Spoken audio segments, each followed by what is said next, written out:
O tema da minha palestra nessa manhã é o dilema do método histórico crítico na interpretação bíblica.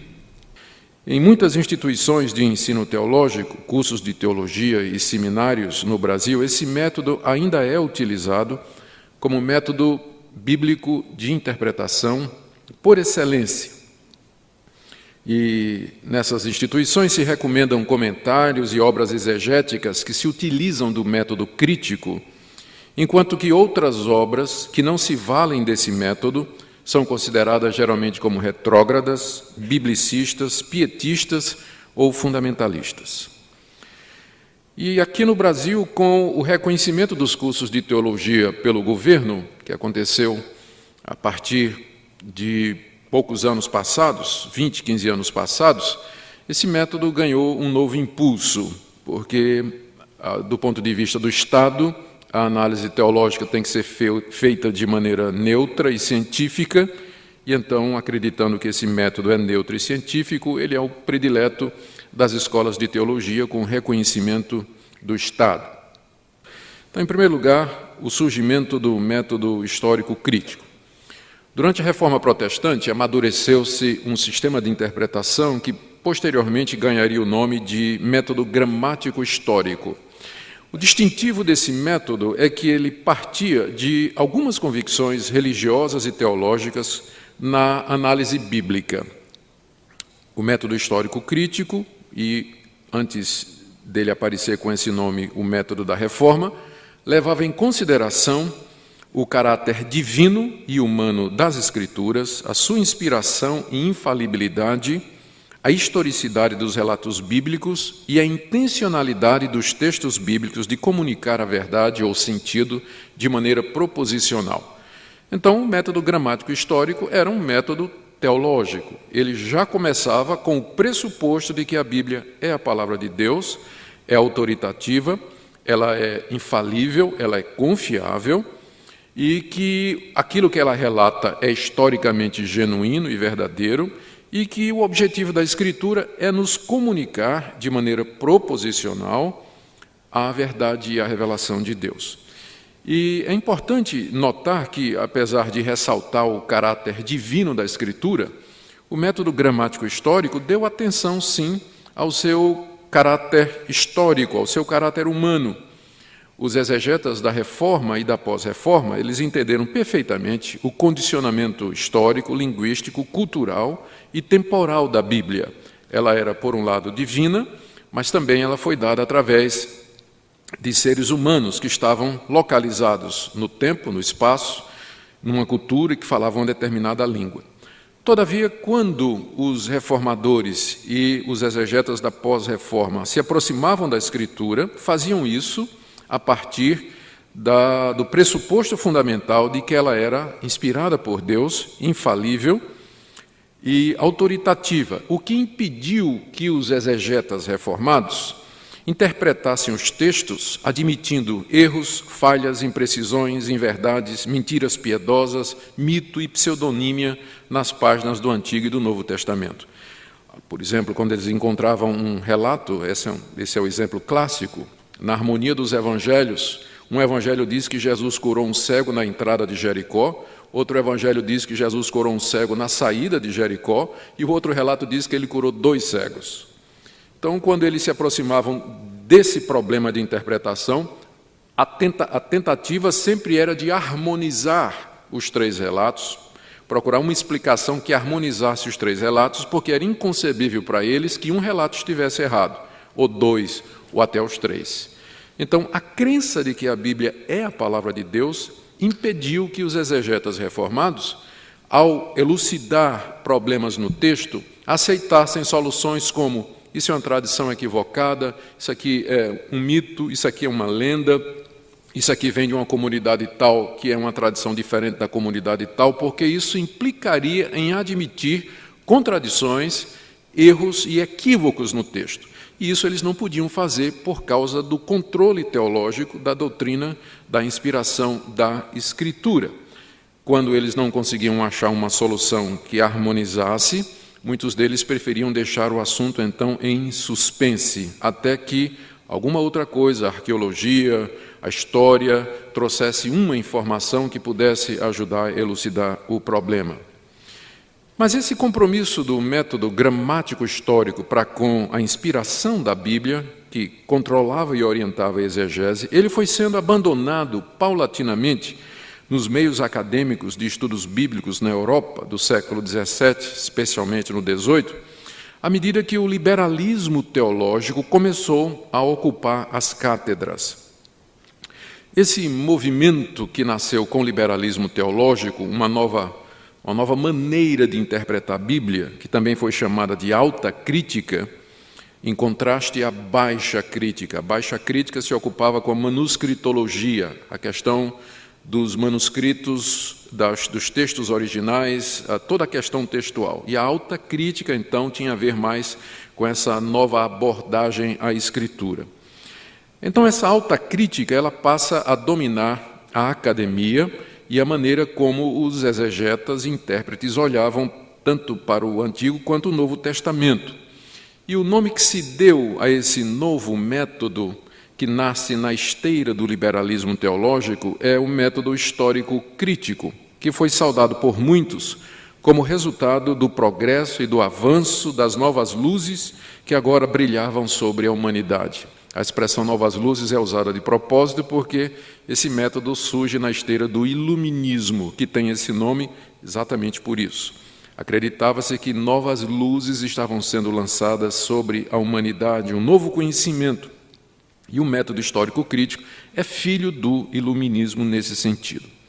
Agora, em muitos aspectos, como qualquer outro método de interpretação, o método crítico se utiliza de princípios e regras que, na verdade, são derivados do bom senso, da razão, da lógica, e que não são propriedade particular de nenhuma hermenêutica em especial.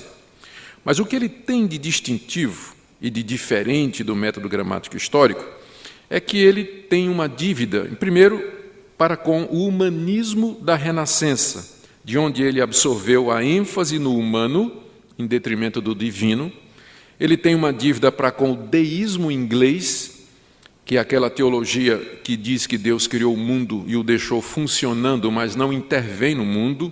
Daí o método se apropriou de um conceito de um Deus transcendente, mas nunca imanente, o que impossibilita a realidade dos milagres e da intervenção de Deus na história.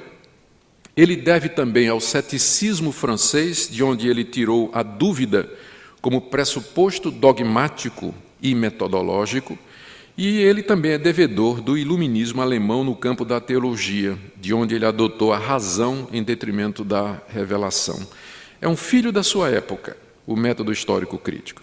Ele absorveu de todas as tendências e movimentos do iluminismo, do deísmo, do humanismo, do ceticismo, algumas das suas características que o marcam até o dia de hoje. E, portanto, descartaram o que veio antes do método histórico crítico, não prestava, infantil, ingênuo, equivocado, supersticioso. Mas agora surge um novo método, método histórico crítico, que vai nos ajudar a entender realmente o que é que a Bíblia está dizendo, vai nos ajudar a ver a verdade do texto sagrado. E a segunda razão para o ufanismo é que passou-se a acreditar que toda verdadeira pesquisa em qualquer área do conhecimento humano e também na teologia pode ser feita de maneira isenta. Passou-se a acreditar na neutralidade do cientista, que o cientista seria capaz de neutralizar os seus próprios pressupostos e as suas convicções e se aproximar do objeto de estudo de maneira isenta. Até aquele momento, a pesquisa bíblica havia sido feita a partir de pressupostos teológicos quanto à natureza da Bíblia, de Deus, de Cristo e da Igreja. E, portanto, segundo os críticos, era um método viciado. Não era científico, mas agora eis que surge, nas luzes que raiavam sobre a humanidade, um método realmente científico, liberado do condicionamento dos pressupostos teológicos e que seria capaz de sondar a Bíblia de forma neutra, de examinar livremente a sua mensagem, sem a influência do dogma da Igreja, da tradição e da teologia. E o que é mais importante, seria capaz de separar o que era verdadeiro daquilo que é falso nas Escrituras. E esse foi o grande apelo do método histórico crítico naquela época, e ainda é o grande apelo hoje, de que ele é realmente científico. Ele é apresentado como um método científico de interpretação, porque supõe-se que ele seja neutro, que ele se aproxima do texto livre de condicionamentos teológicos, de tradições e do dogma, e, portanto, ele tem essa liberdade, o livre pensar para chegar à mensagem verdadeira da Escritura. Qual era o ponto de partida do método histórico crítico? Ao contrário do que se anunciava e o que se pensa hoje, o método histórico crítico, ele não é neutro de maneira nenhuma. Na verdade, ele tem como seu ponto de partida a afirmação teológica e dogmática do liberal alemão Johann Solomon Semmler, em 1780, considerado um dos pais desse método. Ele fez a seguinte declaração que se tornou programática para o método: a raiz de todos os males na teologia é usar os termos palavra de Deus e Escritura como se fossem idênticos. A raiz de todos os males na teologia é você confundir a palavra de Deus com a Escritura. Isso Semmler disse em 1780. E ele é considerado um dos pais desse método. Então, essa declaração dogmática e teológica de que a Escritura e a palavra de Deus são duas coisas diferentes antecede o surgimento e aplicação do método. Ou seja, o método, quando surge, ele já parte do pressuposto de que a Escritura, ao contrário do que se acreditava antes, contém erros e contradições lado a lado com aquelas palavras que procedem de Deus.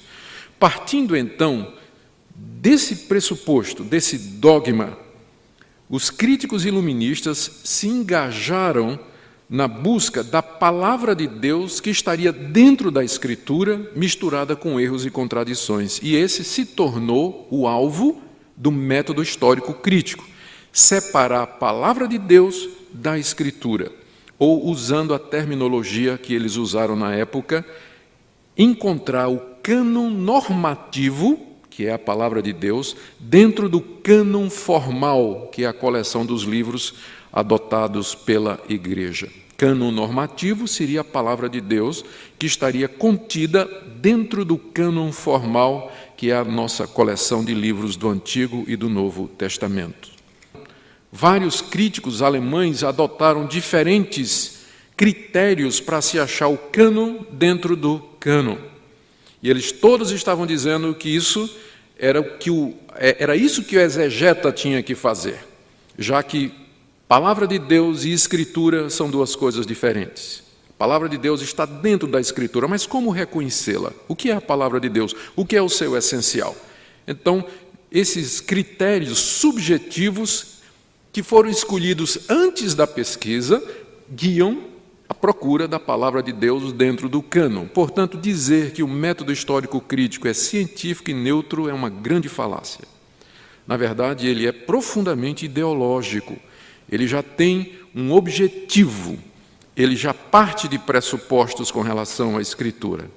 E o subjetivismo desses critérios usados fez com que os resultados fossem completamente díspares. Até hoje não existe um cânon normativo reconhecido e aceito pelos críticos. Depois de 250 anos de pesquisa, eles ainda não acharam. Não identificaram o que é a palavra de Deus dentro da Escritura. Existem tantas opiniões diferentes quantos livros estão publicados. Bultmann está convencido de que as formas que aparecem em Marcos, as formas literárias, elas são produto da teologia da Igreja, no seu esforço de evangelizar, defender-se e catequizar. Ele identifica as seguintes formas e explica o aparecimento delas. Primeiro, ele fala de paradigmas, que são aquelas histórias e ditos de Jesus, que Jesus contou, que na verdade foram criados pela igreja primitiva e colocados na boca de Jesus, criados após a morte de Jesus, e estes paradigmas, apenas somente 40, são ditos que remontam de uma forma ou outra ao Jesus histórico. considerando que tem mais de 100, 150 ditos, desses aí talvez 40 podem ser genuínos, atribuídos ao Jesus histórico. Os ditos proféticos ou apocalípticos atribuídos a Jesus são, na verdade, profecias da comunidade e oráculos proferidos pelos profetas, que, por sua vez, foram atribuídos ao Jesus terreno. Numa parte do livro ele explica como foi isso. Numa reunião da igreja, depois da morte de Jesus, um profeta se levanta e diz: assim diz o Senhor, eis que eu venho com as nuvens e todo olho verá. A comunidade pegou aquela palavra do profeta e, como para a comunidade o Cristo exaltado era o mesmo Jesus da história, quando escreveu a história de Jesus, colocou na boca do Jesus histórico aquilo que o Cristo exaltado teria falado pelo profeta. Quer dizer, o Jesus histórico nunca teria falado isso. Mas aquilo foi um dito de um profeta durante uma reunião. E como esse, tem vários exemplos de como a igreja teria pegado estas profecias e colocado na boca do Jesus da história. As histórias miraculosas que aparecem no Evangelho foram criadas como prova da messianidade de Jesus e incluem exorcismos, curas, milagres sobre a natureza. Em alguns poucos casos, essas histórias foram criadas segundo o padrão do Velho Testamento, especialmente seguindo o padrão dos milagres de Elias, como, por exemplo, a ressurreição da filha de Jairo.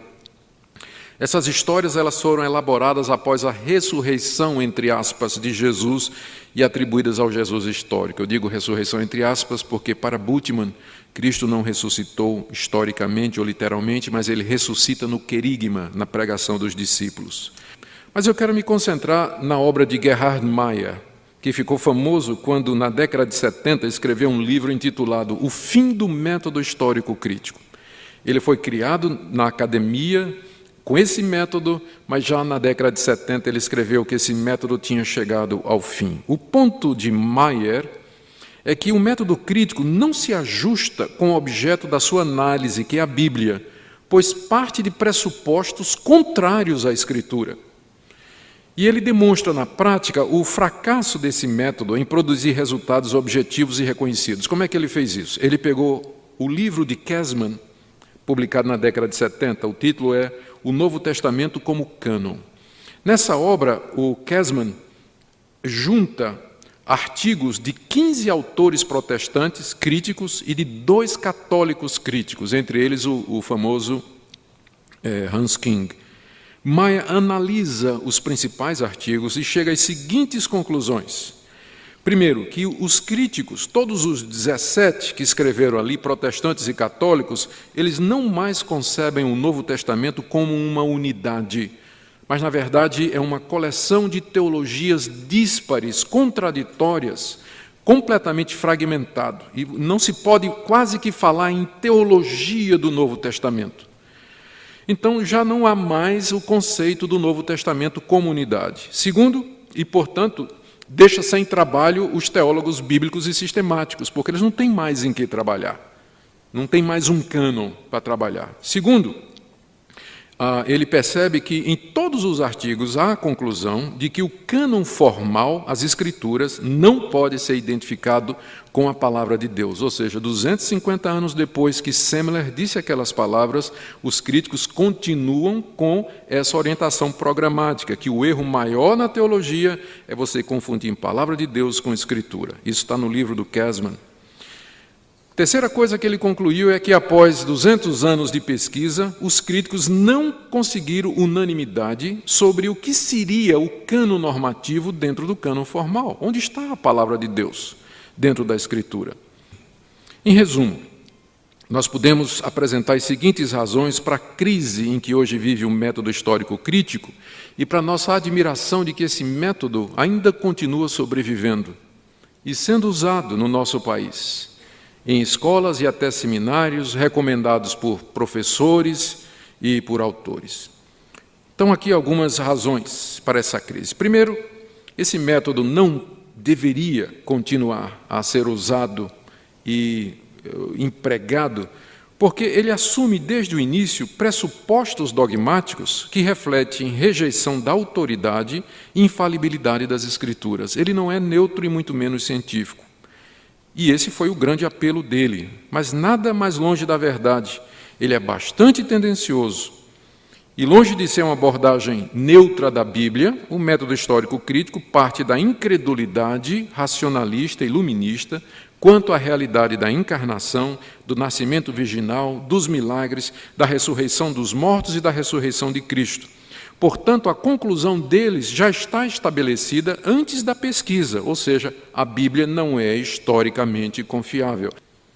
Então, é tão ideológico quanto o método gramático histórico ou qualquer outro método. Segunda objeção. Pode um método exegético realmente fazer a distinção entre o que é palavra de Deus e o que é palavra humana? Isso aqui não é uma distinção teológica?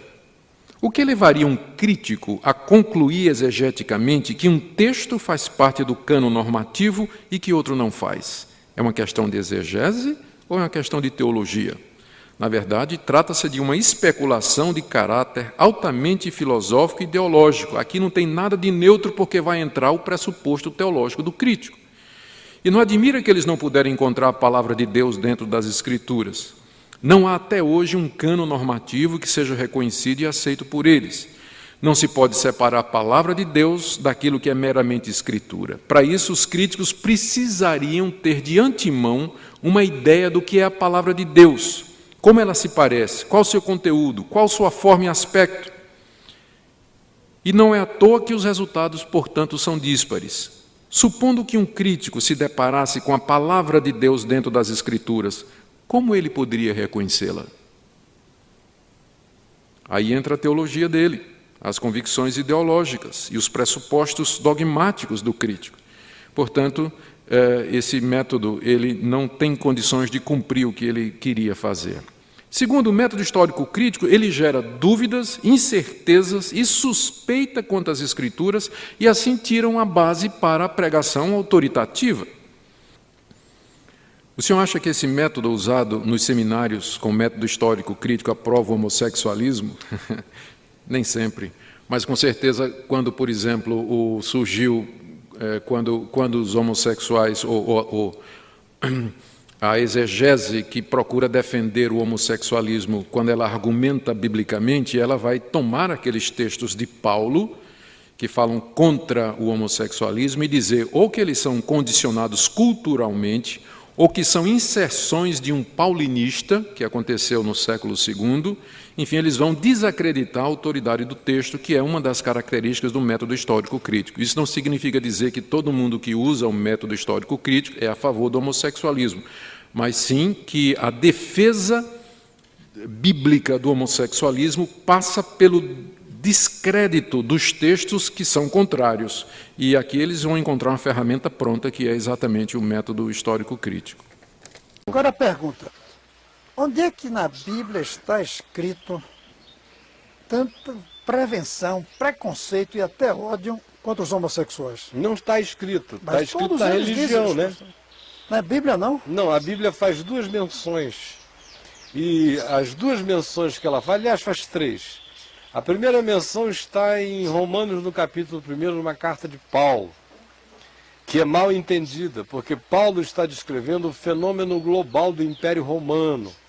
Não está descrevendo o comportamento de um indivíduo honesto, sério e sincero e que carrega dentro de si uma pulsão homossexual. O outro texto é Paulo, quando ele menciona efeminados. E aí é uma declaração sobre aquele estado bichoso assumido do cara que faz questão absoluta de sair andando para escandalizar. Exibicionismo. Exibicionismo. E Paulo denuncia isso. E o livro do Apocalipse também fala que os homossexuais não herdarão o reino de Deus, mas não está falando da homossexualidade, está falando da ideologia homossexual. E aí a gente tem que fazer uma distinção entre homossexualidade e homossexualismo. Homossexualidade é uma condição, homossexualismo é uma ideologia. Homossexualidade é um estado, homossexualismo é uma pregação. Entendi, é uma pregação. Homossexualidade é uma condição, homossexualismo é uma publicidade que quer fazer cabeças. Na minha opinião, Romanos 9, 10 e 11 são totalmente dispensáveis. Sabe por quê? Porque a descrição de Paulo tentando explicar o inexplicável, criou uma bananosa filosófica que só começa a ser deslindada de maneira superficial hoje, com as últimas noções da física quântica, noção de tempo-espaço, simultaneidade de tempo-espaço. Eu só creio em Jesus. Todo mundo tem que passar pelo crivo da porta, que é ele. E não há exceções. Vamos lá. Aí o chat entrou. Ô Caio, então quer dizer que segundo essa sua explicação podemos afirmar que a Bíblia não é a palavra de Deus e sim contém a palavra de Deus? Não, o chat não entrou não. Foi alguns carinhas que estão aí que vêm com a mesma pergunta idiota desde que eu sou criança. É isso aí. Essa é uma pergunta de 1935. É, Caio? É, do tempo da alta crítica, o pessoal discutia pra caramba se a Bíblia é a palavra de Deus ou continha a palavra de Deus. Claro que ela contém. Porque, senão, cara, eu já respondi isso demais aqui. Você chegou hoje ou então está aí todo dia, quer fazer a sua pergunta só para levar lá para o seminário e dizer, olha o que o Caio falou, já falei bilhões de vezes. Corre atrás do que eu já disse. Claro que, querido, que depois de Jesus, nenhum livro é a palavra de Deus. Amigo. Agora, eu sei que você cultua a Bíblia. Vocês todos que cultuam um livro, me chamem de herege. A eternidade vai chegar e vocês vão ver quem tinha discernimento e luz ensinando o significado de Jesus.